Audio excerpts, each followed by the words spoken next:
प्रदूषणमुक्त दिवाळी या झी 24 तासच्या उपक्रमास राज्यभरातील शाळांमधून मोठा प्रतिसाद मिळतोय। दिवाळी म्हटलं की बच्चे कंपनीसाठी फटाके उडवण्याची मजा, पण प्रदूषणमुक्त दिवाळी या उपक्रमाचं महत्त्व लक्षात घेऊन मुलांनी फटाके न उडवण्याची शपथ घेतली आहे। नांदेडच्या पासदगाव येथील शाकुंतल स्कूल फॉर एक्सलन्सच्या विद्यार्थ्यांनी फटाके न उडवण्याची शपथ घेतली।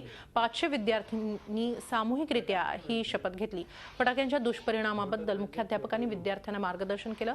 केवळ शपथ न घेता तसं आचरण करावं, घरातील सर्वांना तसंच इतरांनाही प्रदूषणमुक्त दिवाळीसाठी फटाके न वाजवण्यास सांगावं, अशी आवर्जून सूचना मुख्याध्यापकांनी केली।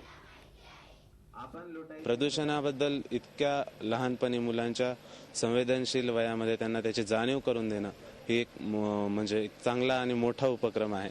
त्यासाठी म्हणजे आमच्या शाकुंतल परिवाराच्या वतीने झी 24 तासला अनेक शुभेच्छा तर आहेतच, पण दिवाळी प्रदूषणमुक्त करण्यासाठी आपण जो हा उपक्रम मुलांच्या माध्यमातून घेत आहात तो खरंच स्तुत्य आहे। आपल्याला आजपासून प्रदूषणमुक्त दिवाळी साजरी करायची आहे। त्यासाठी आपण जास्त दूर होणारे व मोठा आवाज करणारे फटाके उडवायचे नाही। झी 24 तास रहा एक पाऊल पुढे।